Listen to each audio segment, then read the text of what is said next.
Talks about liberty कि किसी भी पर्सन की लाइफ या फिर लिबर्टी डिप्राइव नहीं की जाएगी except according to procedure established by the law. अभी procedure established by the law का क्या मतलब होता है? दिस मीन्स दैट प्रॉपर जो लॉ है, ठीक है, लॉ का जो सही प्रोसीजर है उससे ही लिया जाएगा। अगर आपकी लाइफ एंड लिबर्टी को लेना है, ऐसी रैंडमली नहीं दिया जाएगा, ठीक है। And this is available to both citizens as well as non citizens, ठीक है। तो ये चीज़ यहाँ पे पहली बार ध्यान रखिएगा। अब यहाँ पे एक चीज़ समझने की कोशिश करिए, दो टर्म्स एक्चुअली में आते हैं, ठीक है। दो टर्म्स को हमें यहाँ पे समझना है, ठीक है। क्या है वो दो term? So the first term is the procedure established by the law, ठीक है। And procedure established by the law, and how is this procedure established by the law different from the due process of law, ठीक है। तो procedure established by the law and due process of law, ठीक है, ये इसमें अंतर क्या है, इसको यहाँ पे हम लोग समझते हैं, ठीक है। अब देखिए यहाँ पे मैं आपको एक चीज़ बताता हूँ, ठीक है। हम लोगों ने पढ़ा है कि कैसे आर्टिकल नंबर 13 कहता है जुडिशियल रिव्यू के बारे में। I think we have discussed कि भाई कोई भी ऑर्डर, कोई भी आपका कह सकते हो executive action which goes against the fundamental right, ठीक है, तो उसको क्या हो जाएगा, ठीक है, कोई भी ऑर्डिनेंस तो वो फंडामेंटल राइट के अगेंस्ट जाता है, ठीक है, तो हम लोग क्या कर देंगे, we will be striking it down, right. ये हम लोगों ने पढ़ा था, ठीक है।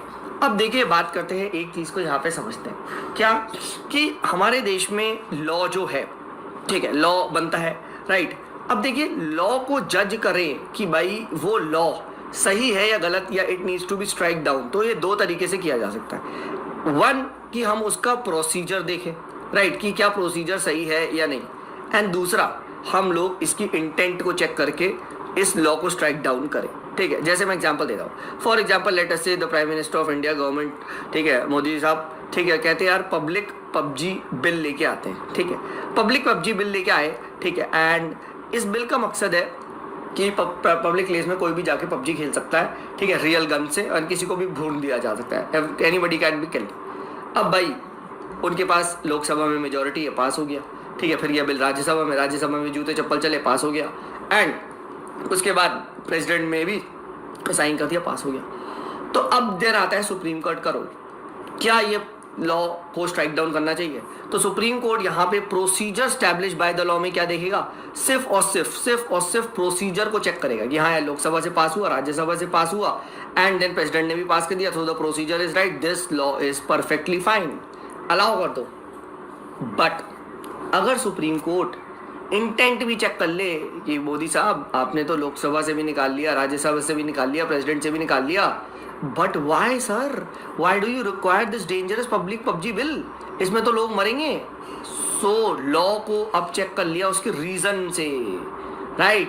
पहले चेक किया ऐसे किया जा रहा था, पहले चेक किया जा रहा था intent in the sense process से, प्रोसीजर से। सो इसको कहते हैं अगर अब स्ट्राइक डाउन किया जाए तो that is called as procedure established by the law, ठीक है। और इंटेंट से चेक करके स्ट्राइक डाउन किया जाए तो ड्यू प्रोसेस ऑफ लॉ। तो आप खुद बताइए कौन सा ज़्यादा नैरो है? ऑब्वियस सी बात है procedure establish by the law narrow है, क्योंकि इसमें तो सिर्फ प्रोसीजर को चेक किया जा रहा है, इंटेंट को तो चेक किया ही नहीं जा रहा, हाँ है ना। तो that is why supreme court ने क्या करा था, पहले सिर्फ और सिर्फ एक नैरो इंटरप्रिटेशन लिया था in the Maneka Gandhi case, in A K Gopalan case. Supreme court ने नैरो इंटरप्रिटेशन ऑफ आर्टिकल 21 लिया कि भाई किसी भी पर्सन की लाइफ लिबर्टी को हम ले सकते हैं, and we will be checking that law जो बनाया गया है only by the procedure establish by the law, ठीक है। तो उन्होंने कहा कि हम लोग सिर्फ procedure establish by the law को चेक करेंगे, and we will be not, so आपकी अगर even the law is irrational, even the law is absolutely absurd, right, still we will be following it, we will be allowing it, बस हमें procedure सही चाहिए। Procedure में मजाक कर दिया अगर तुमने, सपोज करो लोकसभा से लाए, राज्यसभा से निकाले ही नहीं, ठीक है, तुमने सीधा प्रेसिडेंट को दे दिया, तो that's wrong, that is a violation of the procedure. तो इसीलिए जब नैरो इंटरप्रिटेशन किया जाता है तो क्या होता है, सिर्फ और सिर्फ लॉ को कैसे चेक किया जाता है कि क्या वो सही लेजिस्लेट हुआ है, क्या कोई आर्बिट्री लेजिस्लेशन तो नहीं है, ठीक है। So article 21 is available only against the arbitrary executive action and not from arbitrary legislative action, in the sense कि लेजिस्लेचर बस प्रोसेस सही कर दे, ठीक है, हमें बस प्रोसेस को सही देखना है, ठीक है। We do not require the intent, ठीक है, हमें इंटेंट को चेक नहीं, यानी legislature can do anything arbitrarily, बस प्रोसेस सही होना चाहिए, प्रोसीजर सही होना चाहिए। But in Maneka Gandhi case supreme Court overruled its previous judgment of the AK Gopalan case, right. यहाँ पे सुप्रीम कोर्ट ने कहा नहीं, हम लोग जो लॉ को अब चेक करेंगे, we will be taking a wider interpretation and we will be interpreting through the what is called as due process. हम लोग ड्यू प्रोसेस से अब लॉ को इंटरप्रेट करेंगे, ठीक है। एंड यहाँ पे इसका मतलब क्या है, इसका मतलब ये है कि अब आप क्या सिर्फ और सिर्फ आर्बिट्री, पहले तो एग्जीक्यूटिव एक्शन ही होता था, बट जो अब आपका आर्बिट्रेरी, जो आपका लेजिस्लेटिव एक्शन है, हम इसको भी सर जी यहाँ पे चेक करेंगे, ठीक है। एंड इसीलिए अब सुप्रीम कोर्ट ने इसको वाइडर इंटरप्रिटेशन लिया, ठीक है। सुप्रीम कोर्ट ने बोला कि भाई हम लोग अब चेक करेंगे कि अब हम लॉ की किस में जाएंगे, we will be going into the reasonability, कि क्या ये लॉ रीजन है, हाँ है ना, ठीक है। तो इस तरीके से बात करने लगे supreme court. Secondly supreme court ने मनेका गांधी केस में बोला कि भाई पर्सनल लिबर्टी का मतलब सिर्फ ये नहीं होता कि आप बॉडी को ले जाओ तो उसकी लिबर्टी को रोक दिया, इन द सेंस क्या सिर्फ और सिर्फ एक्सटर्नल रिस्ट्रेंट्स की बात नहीं है, इवन इंटरनल रिस्ट्रेंट्स को भी हम लोग चेक करेंगे, यानी लिबर्टी को बहुत वाइडली इंटरप्रेट किया, ठीक है। एंड इसीलिए supreme court came up with such a wide interpretation,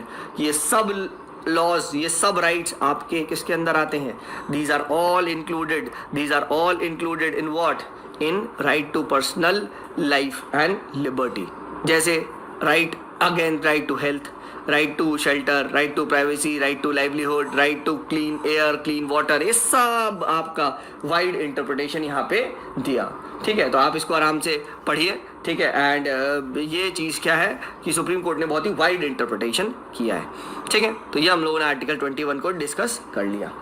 अब आता है एक आर्टिकल 21 के साथ 21A, that is nothing but right to education.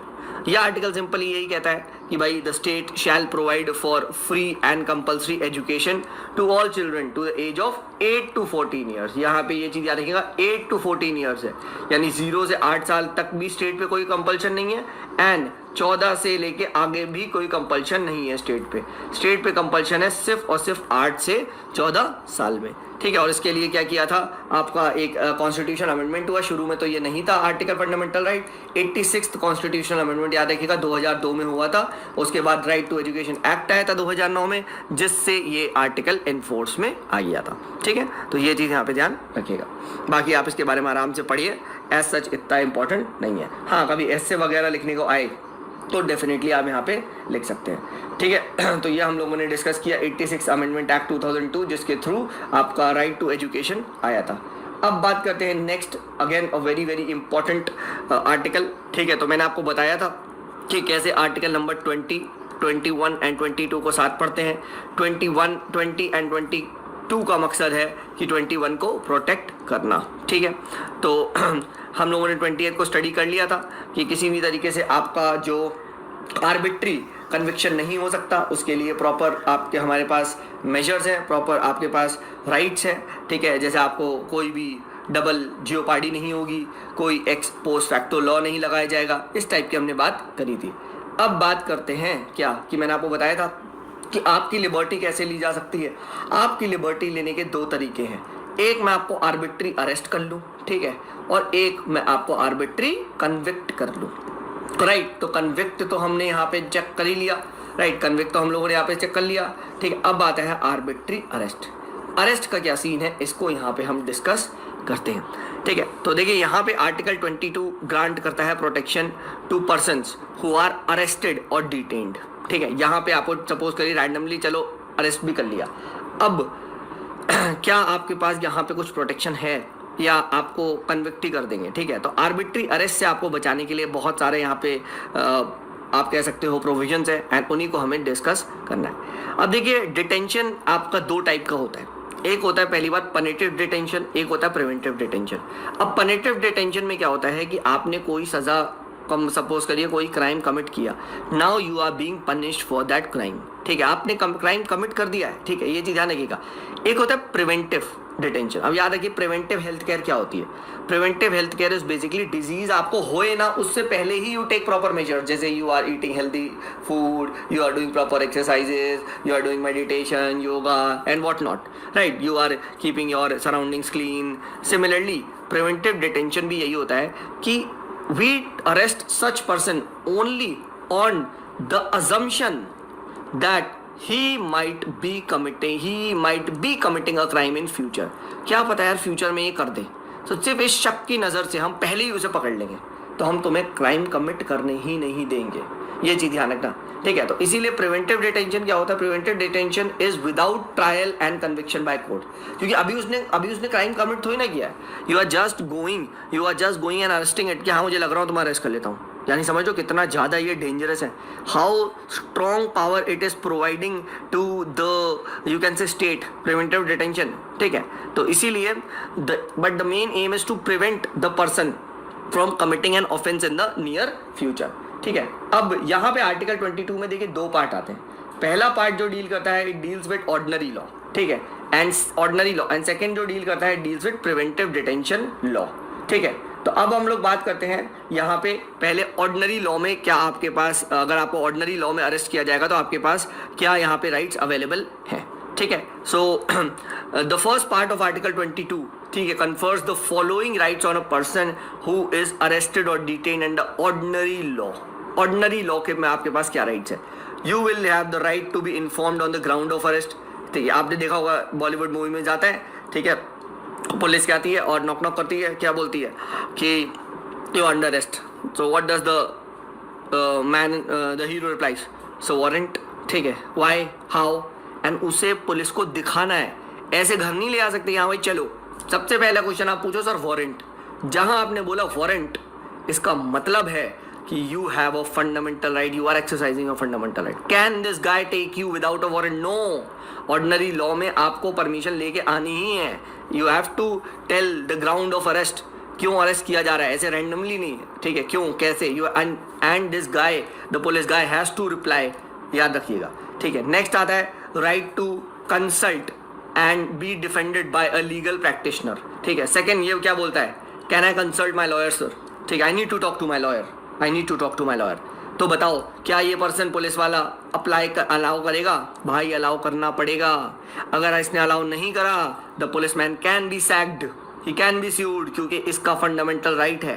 तो अब आप बोलोगे अगर इसके फ़ोन में पैसे नहीं है तो क्या करेगा, तो ये पुलिस मैन से मांगेगा, sir please lend me your phone, मेरे पास पैसे नहीं है, रिचार्ज नहीं है, मेरे को बात करवाओ। क्या पुलिस वाले को बात करवाना पड़ेगा भाई। इट इज़ द रिस्पॉन्सिबिलिटी कि भाई किसी भी तरीके से इसे एक लीगल प्रैक्टिशनर को दिलवाओ।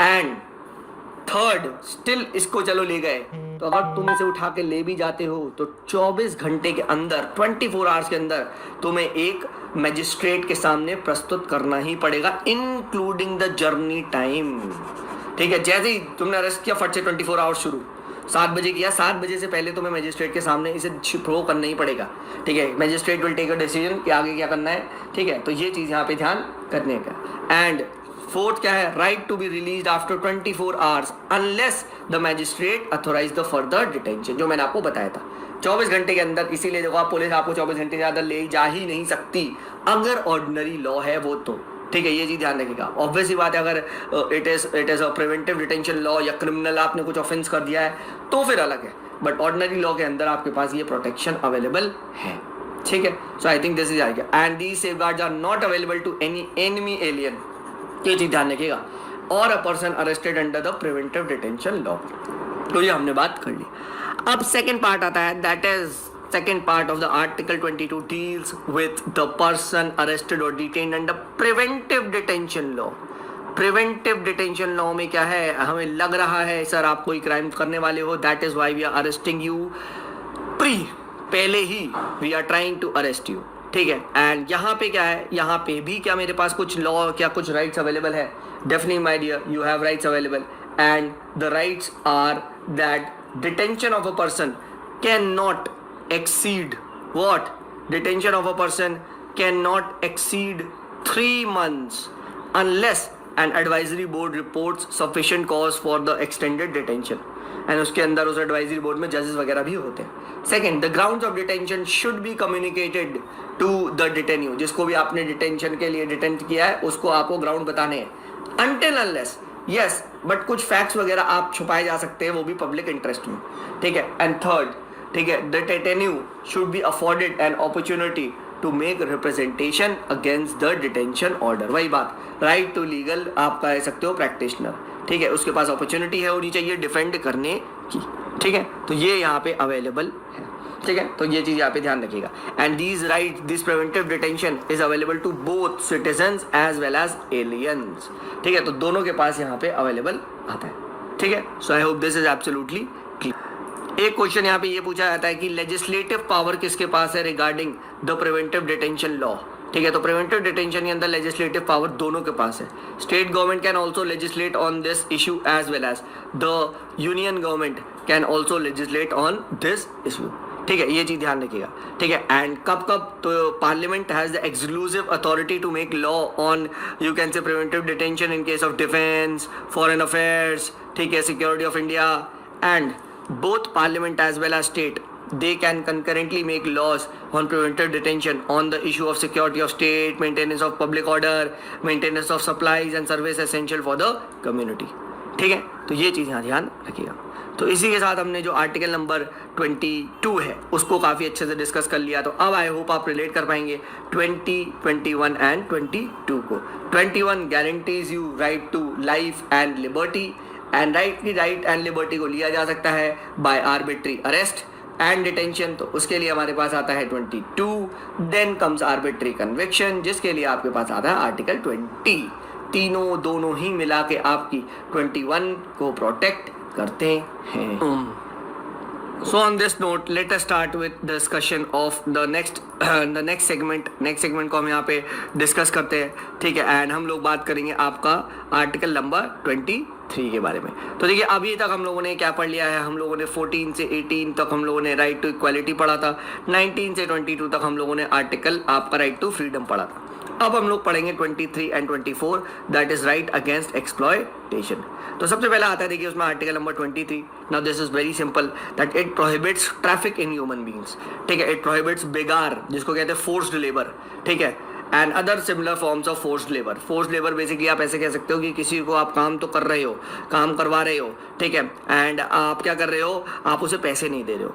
सो compulsory work without any remuneration, ठीक है। ट्रैफिकिंग इन ह्यूमन बींग्स का मतलब selling and buying of man, slavery, women, children, immoral women, immoral traffic in women, children, prostitution, इस टाइप की, राइट, देवदासी की जो प्रथा चलती थी पहले, ठीक है, इस टाइप की चीज़ों को पनिश किया जाता है। एंड इसके लिए पार्लियामेंट ने एक एक्ट भी बनाया है, immoral trafficking prevention act of 1956, ठीक है। तो ये चीज़ ध्यान रखिएगा। तो no one can do this, अगर आप ऐसा करते हैं तो आपके अगेंस्ट एक्शन लिया जा सकता है, ठीक है। तो ये चीज़ ध्यान रखिएगा। एक चीज़ यहाँ पे और याद रखिएगा, ये सर यहाँ पे कंपल्सरी कोई भी आप कहना चाह रहे हो सर आप पे वर्क नहीं लगा सकता, बट इसका मतलब ये नहीं है कि स्टेट ऐसा नहीं कर सकता। एक एक्सेप्शन है, that it permits state to impose compulsory service for public services, as for example compulsory military service आपको करनी पड़ सकती है। आप सपोज करिए वॉर हो जाए पाकिस्तान के साथ या किसी भी कंट्री के साथ, so you need to go, ठीक है। देन कंपल्सरी सोशल सर्विस करनी पड़ सकती है, ठीक है, समझे। बट कभी भी ऐसी कोई कंपल्सरी सर्विस होगी तो state is not permitted to make any discrimination on grounds of only of religion, race, caste और क्लास। इस पे स्टेट डिस्क्रिमिनेट नहीं कर सकता। So this is Article 23, right to, you can say, prevention against immoral trafficking, बेगार, forced labor, ठीक है, इस type की चीज़ बात करता है।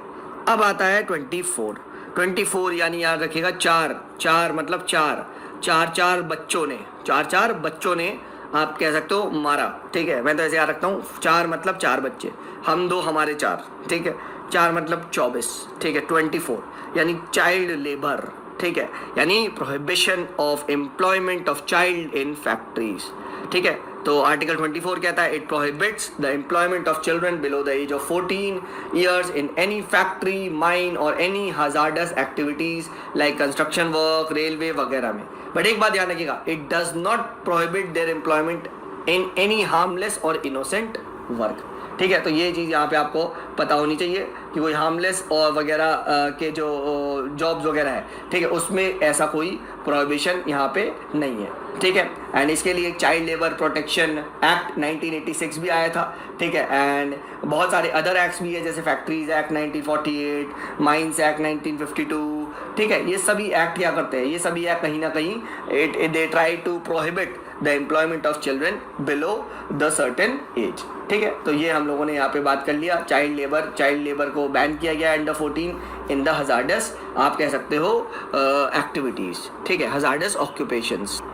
फिर 2006 में क्या हुआ था, 2006 में देखिए आपको ये चीज़ पता होनी चाहिए कि government even banned the employment of children as domestic servants और workers in business establishments like hotel, restaurant, shops, factories. आपने देखा होगा ये छोटू चाइला, ठीक है, छोटू छोटू बहुत सुना होगा। तो दीज वर ऑल बैंड, ठीक है। And they would be live if anyone was found, they would be liable for prosecution and penal action, ठीक है। तो ये चीज़ यहाँ पे ध्यान रखिएगा कि now they are even banned in the non hazardous activities, but family business में अलाउड है, ठीक है। आज फैमिली बिजनेस और आपका चाइल्ड सिनेमा इन सब में अलाउड है, ठीक है।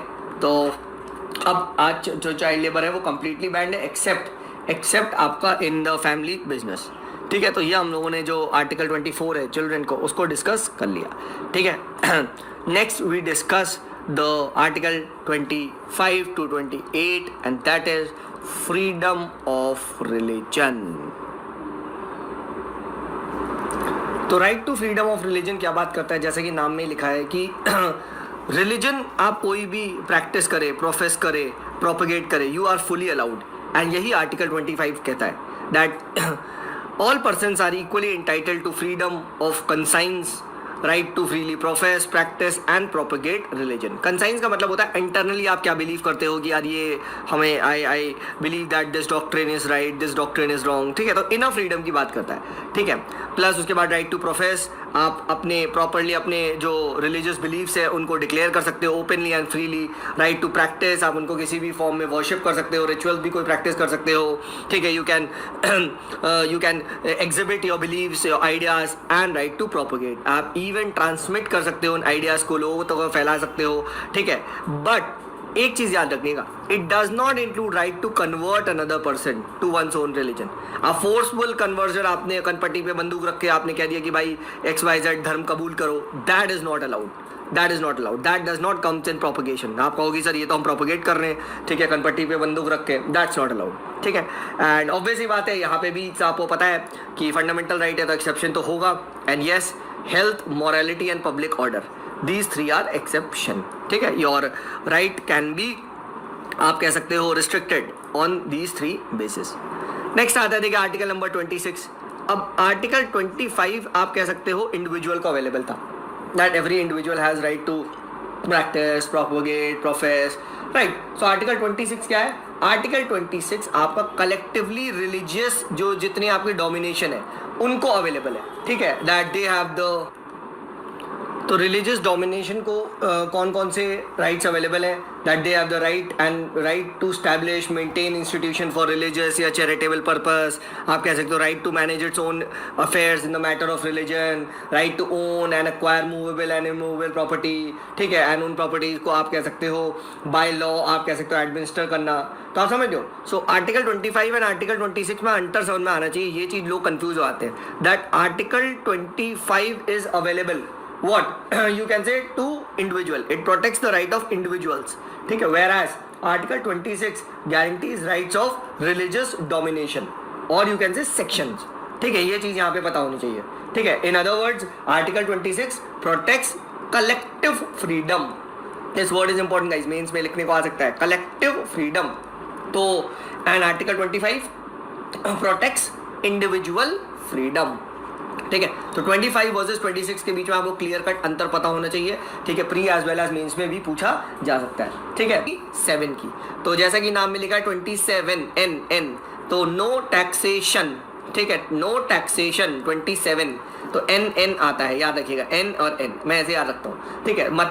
मतलब ये है कि भाई no person shall be compelled to pay any taxes for promotion और maintenance of any particular religion और रिलीजियस डोमिनेशन, यानी रिलीजन के नाम पे आपसे एक पैसा सरकार टैक्स के फॉर्म में वसूल नहीं सकती। कि सपोज करो जो आपका फाइनेंस एक्ट आता है बजट वाला, उसमें आपका टैक्स लगा दिया रिलीजन पे, दिस इज नॉट अलाउड। वो भी एक रिलीजन को प्रमोट करने के लिए तो बिल्कुल भी अलाउड नहीं है, ठीक है, ये चीज ध्यान रखना। और ना ही स्टेट जो भी पैसा कलेक्ट करता है आपसे in the form of tax, उसको भी it cannot use that public money collected by the way of tax for the promotion or maintenance of any particular religion। एक बात याद रखिएगा, any particular religion मतलब सर सारे रिलीजन को promote करने के लिए आ सकता है, यस, बट एक को प्रमोट नहीं किया जाएगा। क्यों? याद रखो, India is a secular state, धर्म निरपेक्षता, एक पर्टिकुलर रिलीजन के बेसिस पे हम कभी भी डिस्क्रिमिनेट नहीं करेंगे। मैंने आपको बताया था, who is a secular man who does not discriminate on the basis of religion, my dear friends. हाँ है ना, अगर आपके पास एक चॉकलेट है और अगर आप उस चॉकलेट में ABC 3 अलग अलग धर्म के लोग हैं, अगर आप उस चॉकलेट को डिस्ट्रीब्यूशन में आप बायस्ड हो, इसका मतलब you are not secular, you are distributing it on the basis of religion, that's not allowed. या तो किसी को मत दो चॉकलेट, और देना है तो तीनों को बराबर दो, ठीक है, तीनों को बराबर मिलेगा। आपको ये नहीं कह सकते कि भाई तुम X धर्म के हो तो हम तुमको ज़्यादा चॉकलेट देंगे, तुम कम धर्म के हो, तुम Y धर्म के हो तो हम तुमको लेस चॉकलेट देंगे, ठीक है, तुम्हें सस्ती चॉकलेट देंगे, दैट इज नॉट अलाउड, ठीक है। या तो किसी को चॉकलेट मत दो, बोलो निकलो, ठीक है, दैट्स अलाउड, ठीक है। स्टेट किसी को भी ना प्रमोट करे या सबको प्रमोट करे, ठीक है। एक दूसरी चीज़, यहाँ पे टैक्स अलाउड नहीं है, बट फीस वगैरह वसूली जा सकती है, याद रखना। अब फीस वगैरह कैसी? सपोज करो आप कहीं लेटर से 4 धाम जा रहे हो, अब 4 धाम जा रहे हो तो रोड वगैरह पे आप कह सकते हो गंदगी होती है, बहुत ज़्यादा लोग कूड़ा वगैरह फेंकते हैं, तो वहाँ पे एक फ़ीस लगाई गई है कि भाई आपसे पैसा लिया जाएगा और उस पैसे से हम आपकी जो एनवायरनमेंट है उसको मेंटेन करेंगे। नहीं तो आप 4 धाम जा रहे हो, वहाँ की बायोडाइवर्सिटी को लॉस कर रहे हो, ठीक है, आप नुकसान पहुँचा रहे हो, तो दैट इज़ अलाउड कि वहाँ पे हम आपके पास लिए हम आपसे पैसे ले रहे हैं ताकि वहाँ पे कुछ स्पेशलिटी आपके लिए कुछ ना कुछ प्रोविज़न कराया जाएगा आपकी सेफ्टी के लिए, तो दैट इज़ अलाउड, ठीक है, ये चीज़ ध्यान रखना। और दूसरा क्या है, taxes can be use for the promotion और मेंटेनेंस ऑफ ऑल रिलीजन, ठीक है, ये ध्यान रखिएगा। तो ये हम लोगों ने बात कर ली freedom from taxation in the name of religion, ठीक है। So 25 done, individual freedom 26 done, collective freedom 27 done, freedom from taxation. Next let us talk about 28 को डिस्कस करते हैं। नेक्स्ट आता है आपका 28, and article 28 talks about the religious instructions, ठीक है, कि religious instructions shall not be provided in any of the educational institution which is wholly maintained out of the state fund। कि अगर कोई एजुकेशन इंस्टीट्यूशन स्टेट के पैसों से चल रहा है तो वहाँ रिलीजियस इंस्ट्रक्शन नहीं पढ़ाया जा सकता, ठीक है। आप ये कह सकते हो कंपलसरी कुछ ऐसा कि एक पर्टिकुलर रिलीजन को, अगेन वही चीज़, क्योंकि बच्चों को आप प्रमोट कर रहे हो वन पर्टिकुलर रिलीजन को through education, that can not be done, ठीक है, ये चीज़ ध्यान रखिएगा। बट ये आपका याद रखिएगा, ये जो प्रोविजन है ये सिर्फ और सिर्फ ऐसे इंस्टीट्यूशंस में है जो फंडिंग स्टेट की रिसीव कर रहे हैं, ठीक है, ये चीज़ ध्यान रखिएगा, ठीक है। सेकेंडली, कोई भी पर्सन या student he or she cannot be forced to attend any you can say such religious instruction if it is being provided in you can say the education institution which is maintained by the you can say state's fund, ठीक है। तो ये आप पढ़ सकते हैं, no person attending any education institution recognised by the state और receiving aid out of the state shall be required to attend any religious instruction और वर्शिप इन दैट इंस्टीट्यूशन।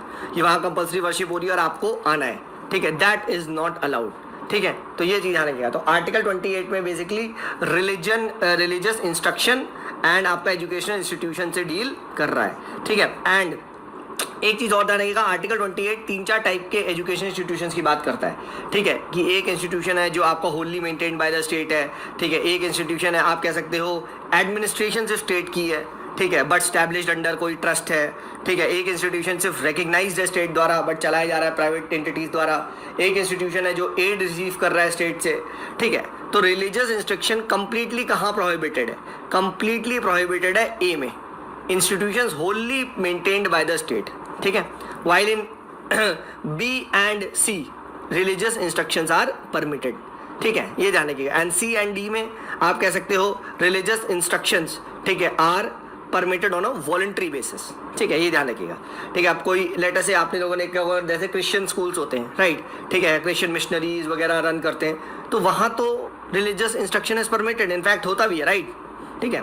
तो ये हम लोगों ने यहाँ पे डिस्कस करा।